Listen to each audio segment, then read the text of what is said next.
Ang susunod na programa ay rated PG. Patnubay at gabay ng magulang ay kailangan sa mga batang manonood. Ambisyon. Isang salitang humahabi sa mga pangarap. Humahamon sa mga pagsubok. Nagpapatibay sa walang humpay na pagpupursigi ng puso. Ngayon, sa ating paglalakbay, ating bubuksan ang isang kwento na hinugot mula sa tunay na buhay. Isang kwento na sumasalamin sa mga pangarap na ating itinatanggi, sa mga hamon na ating hinaharap, at sa pag-ibig na nagbubuklod sa ating pamilya. Samahan niyo ako at ating tunghayan ang kwento ni Chrissy de los Santos, o mas kilala bilang Chris. Isang babaeng may pangarap, isang anak na punong-puno ng pagmamahal, at isang tao na ang kwento ay magbibigay inspirasyon sa ating lahat. Ating saksihan ang mga sandali ng tawanan, mga luha ng kalungkutan, at mga tagumpay na nagpapatunay na ang ambisyon, kapag sinamahan ng determinasyon, ay kayang abutin ang mga bituin.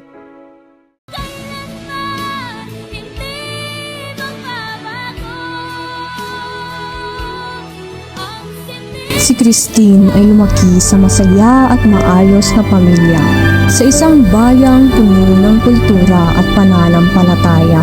Ang mga tradisyon ay naging bahagi ng kanyang pagkatao, isang tatak na mananatili sa kanyang puso. Papa, nandito na po ako.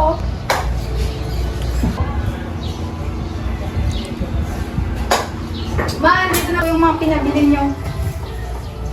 Mano po, ma? Ako na po dyan, ma. Salamat anak, ang bait mo talaga. Siyempre naman po, para sa inyo.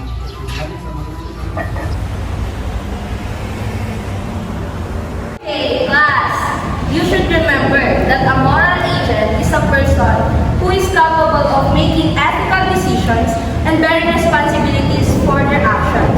Some cultures prioritizes outcomes or consequentialism, and some prioritizes duties and regulations or deontology. Understood? Yes, ma'am. Oh, class, we still have time. Let's have a quiz. Bring out 1/4 sheet of pad paper and number your papers from 1 to 10.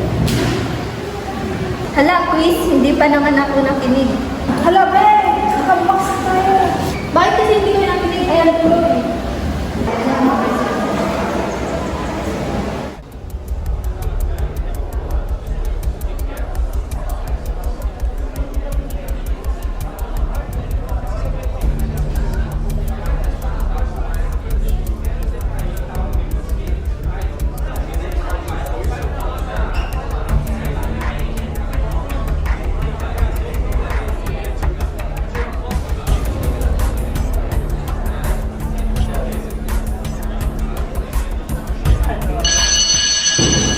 Okay, start. Pass your papers. 1, 2, 3, 4, 5. Okay, please. Eh, nasagutan mo ba lahat? Ang dilag talaga. Oo, okay. Hindi na ako kayo. Ikaw, please. Sinagutan ko lang ang alam ko. Sabi nga ni ma'am, consequentialism ang ginawa niyo kasi mas pinalagan yung resulta. Ako naman deontology kasi mas pinalagan ko ang muli at patakaran. O, di ba may natutunan ako? Ay, talaga naman ang business. Hindi na kailangan ko yan. Ma, pa, nandito na po ako.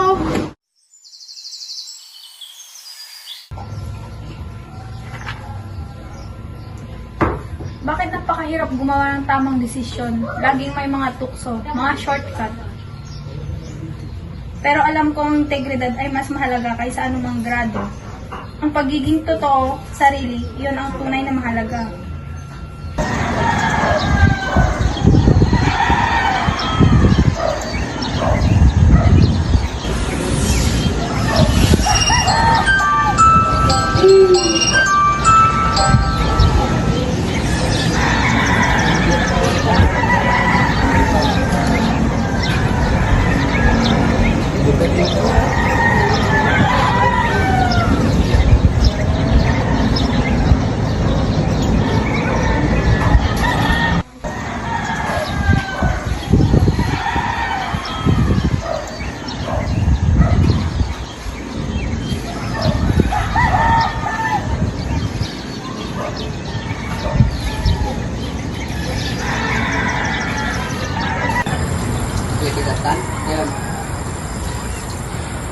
Sige, awan sa mag-parto.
Paano ko ba ito gagawing pantay? Please, anak. Bakit po, ma? Halika nga muna dito. Tulungan mo akong magsampay. Sige po, saglit lang.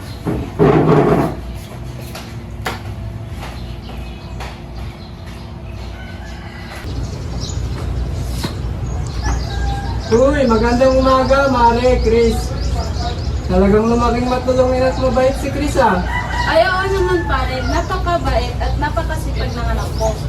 Malita ko, din sulis pa siya. Matulungin na nga sa magulang, magaling pa sa paaralan. Congratulations, Chris. Salamat po, Tito.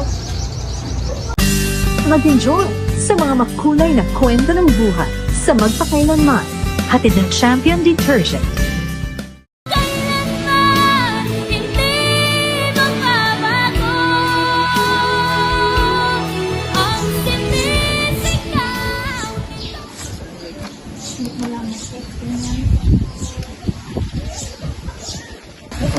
Ay, may naisip ako. Chris, alam mo, pwede natin gawing mas madali ito. Kunin natin ang mga ideya ni Vanessa nang hindi niya nalalaman. Ang ganda kaya ng mga ideya niya. Oo nga, Chris. Wala namang makakalam. Saka para lang ito sa grades natin. Hindi pwede. Hindi yun tama. Kahit pa gaano kaganda ang mga gawa niya, hindi natin pwedeng kunin at angkinin ang gawa ng iba. Ano ka ba? Para lang ito sa grades natin. Gusto mo bang bumagsak? Pero hindi tamang kumuha ng idea ng walang pahintulot. Hindi yun patas. Ang grades, kaya nating paghirapan. Dami mong alam. Palagi ka na lang tama.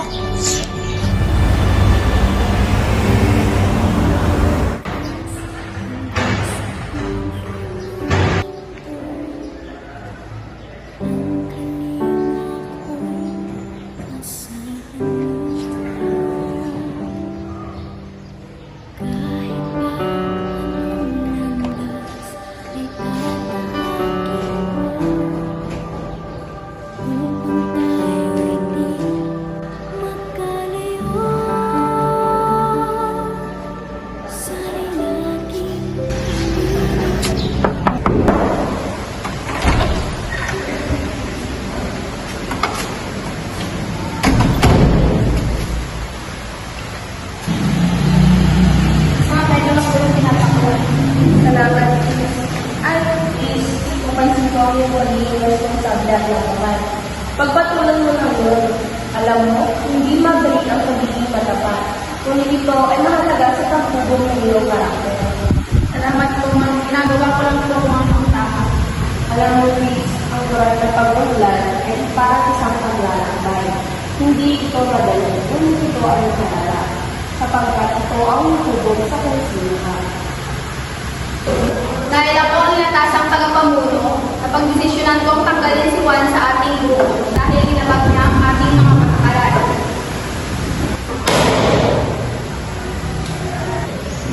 Please, alam mo naman na matagal mo kami magkaibigan ni Juan, di ba? Sana naman, paboran mo siya sa issue ito. At alam mo rin naman na mati ang pinipino niya sa grupo, di ba? Pero please, mali ang ginawa ni Juan. Ginabag niya ang patakaran ng grupo. Dapat siyang managot at matuto. Chris, tulungan mo naman ako. Alam mo naman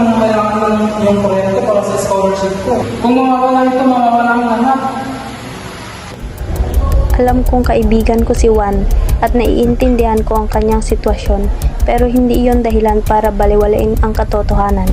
Dapat akong maging patas at rasyonal. Kailangan kong magdesisyon batay sa mga prinsipyo at mga patakaran ng grupo, hindi sa personal na relasyon. Ang pagiging patas ay ang pagbibigay ng nararapat sa bawat isa. Naiintindihan ko ang inyong mga puntos, ngunit bilang leader, kailangan kong magdesisyon batay sa katotohanan at prinsipyo. Hindi ko maaaring paboran ng sinuman dahil sa personal na relasyon. Ang tungkulin ko ay siguraduhin ng lahat ang makakuha ng patas sa pagtrato.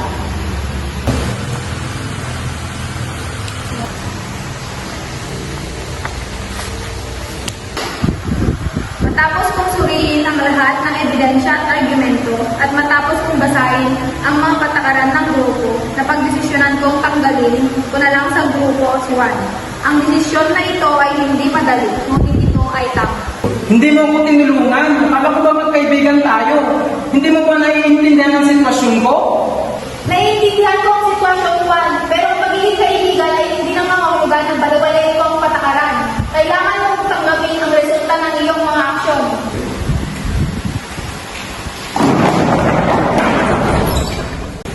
Tama si Chris, kailangan natin maging patas. Ang mga patakaran ay para sa lahat. Hindi ko na gusto naiintindihan. Pero naiintindihan ko ang punto mo, Chris.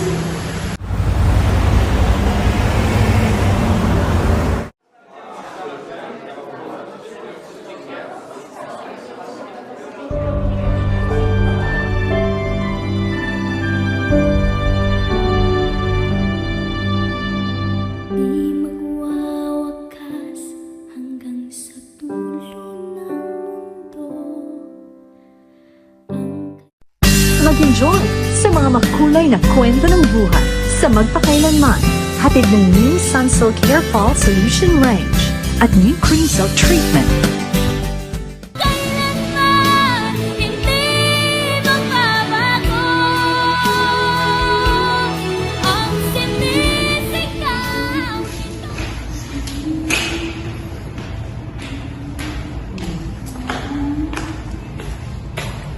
Uy, pre, hello. Tingnan mo nga itong babae to. Alam kong sinong matalino. Ano na talaga kaibigan.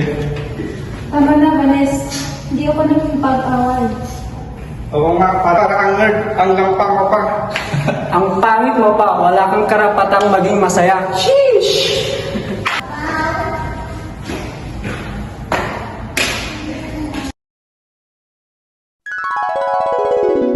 Hindi ito tama. Hindi ko hayaang apihin nila si Ella. Gusto kong sumigaw. Gusto kong ipagtanggol si Ella. Pero paano kung ako naman ang mapahamak?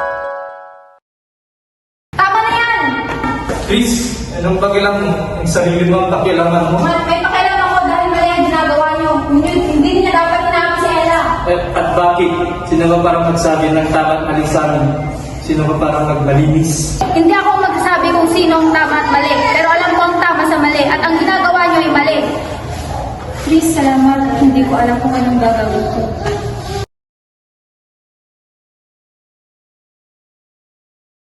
Kung gusto niyo magkaroon ng problema sa akin niyo harapin. Hindi ako matatakot na ipagtanggol ang tama. Tara na mga kapit. Ay. Okay ka lang? Chris, salamat talaga. Hindi ko alam kung anong gagawin ko. Hindi ko ito makakalimutan. Walang anuman. Hindi ko hayaang may makapit. Hindi ka nag-iisa. Students, bilang pagkilala sa top contributor ng ating paaralan, ang proyekto ng kanyang anak ang ating ipapatupad. What do you think?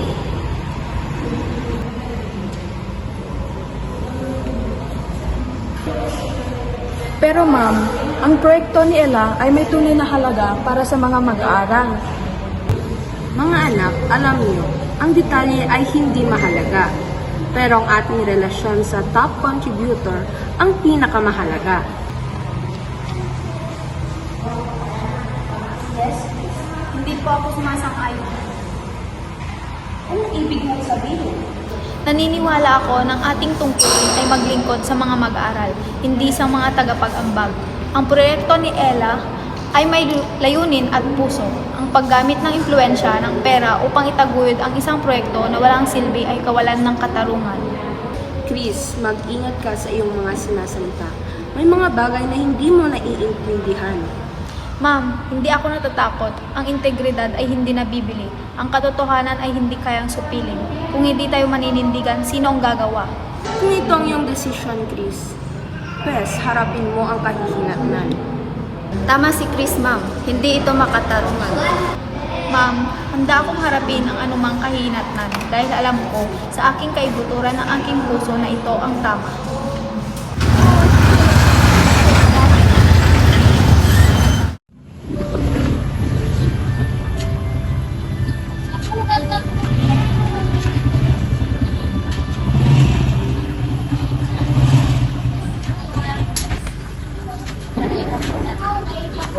Tulungan ko lang po kayo, no? Lasan po ba kayo?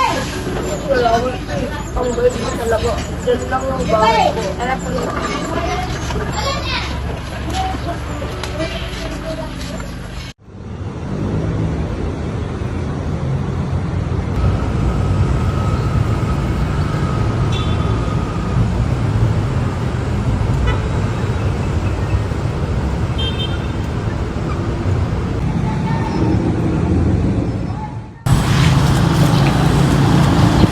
Chris!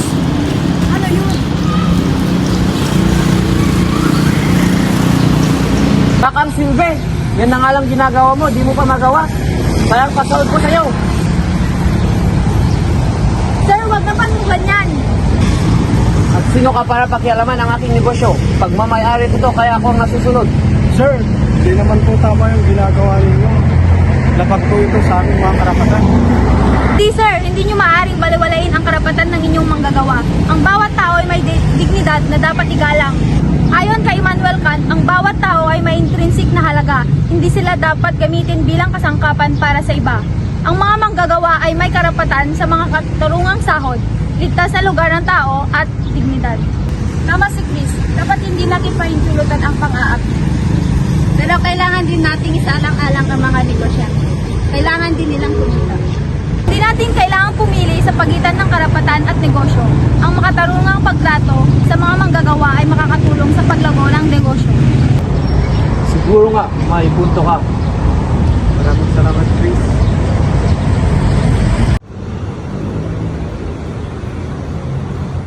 Pero si Ana ang may pinakamataas na grado.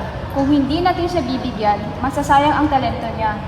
Isipin niyo kung gaano kalaki ang matutulong niya sa komunidad sa hinaharap kung makakapag-aral siya sa pinakamagandang universidad.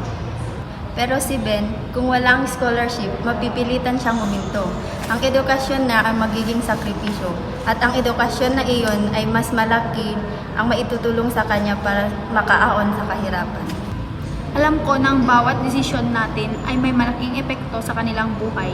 Kailangan nating suriin ang bawat sitwasyon, hindi lamang sa mga numero, kundi sa kanilang mga kwento. Pero hindi ba natin pinapabayaan ang iba? Paano kung ang potensyal ni Ana ay mas malaki? Paano kung ang kanyang mga contribution sa hinaharap ay mas makakabuti sa mga maraming tao? Iyon ang komplikasyon. Ang hinaharap ay hindi natin alam. Ang ating tungkulin ay ang gumawa ng desisyon batay sa kung ano ang alam natin ngayon.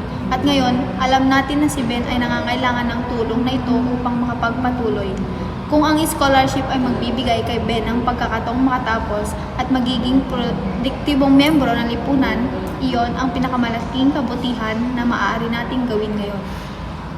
Kailangan nating tingnan ang mga datos. Ngunit hindi lamang bilang mga numero, kailangan nating tignan ang mga tao sa likod ng mga datos. Ang mga estudyanteng may pinakamalaking pangangailangan ay madalas ang may pinakamalaking potensyal na makatulong sa iba, kung bibigyan lamang sila ng pagkakataon.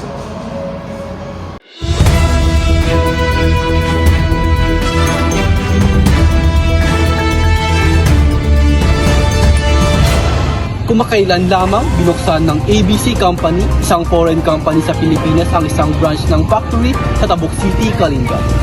Inaasahang magbubukas ito ng maraming trabaho at oportunidad para sa mga residente.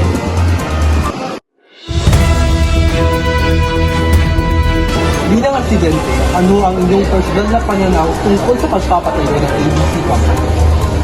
Maraming trabaho ang malilikha dahil sa kumpanyang ito. Ngunit, Maraming maliliit na negosyo ang nagsasara dahil hindi sila makipagkumpetensya.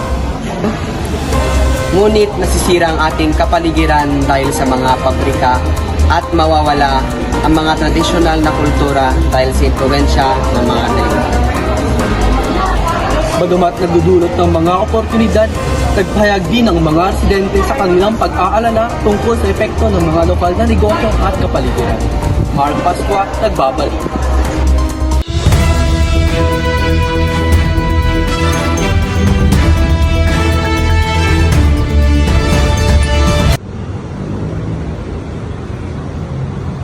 Ang pagmamahal sa kapwa ay ang pinakadakilang utos at ang paggawa ng kabutihan ay ang tunay na pagsambang. Proverbs 21 verse 3 says that to do what is right and just is more acceptable to the Lord than sacrifice. The verse highlights the importance of ethical behavior and justice over purely religious practices. Tumayo po tayong lahat at tayo manalangin. Ama naming nasa langit, gabayan mo kami ngayong araw sa lahat ng aming gagawin. Patawarin mo kami sa aming mga naging kasalanan. Salamat sa mga biyaya na ibinibigay mo sa amin. Sa ngalan ng iyong anak na si Jesus. Amen.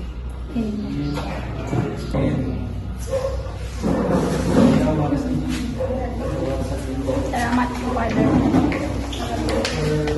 Salamat sa tulong mo ito ay malaking sanggol sa amin.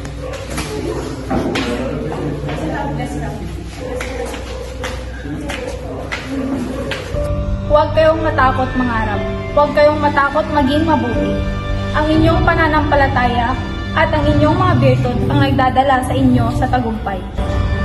Si Chris ay isang tunay na halimbawa ng tagumpay at kabutihan.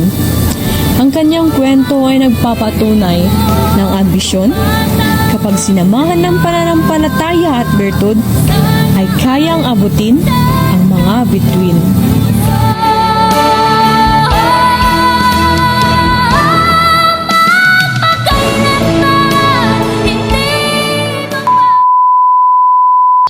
Ano ka ba? Para lang ito sa mga... Ay... Dami mong alam.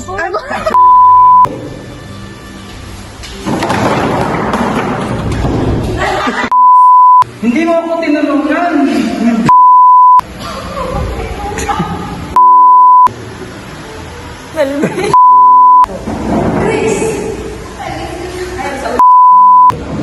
Nasagutan mo ba lahat? Ang hirap talaga.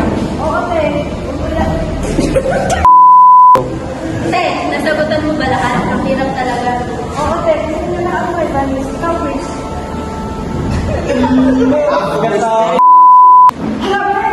Magambaksak na kayo. Bigo. Hala, Bray! Makagmamsak! Hala, Bray!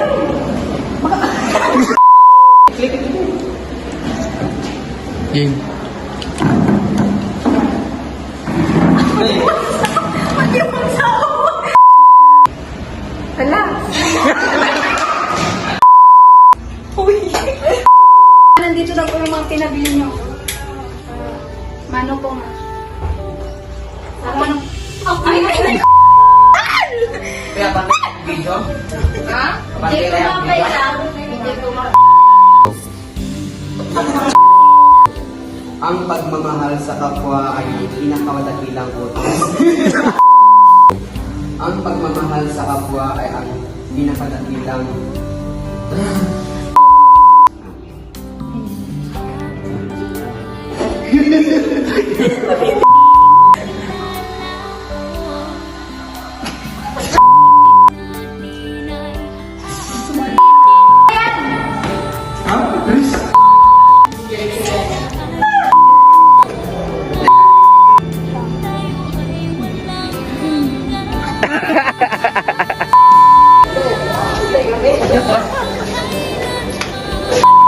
Nagawa mo, di mo pa magawa?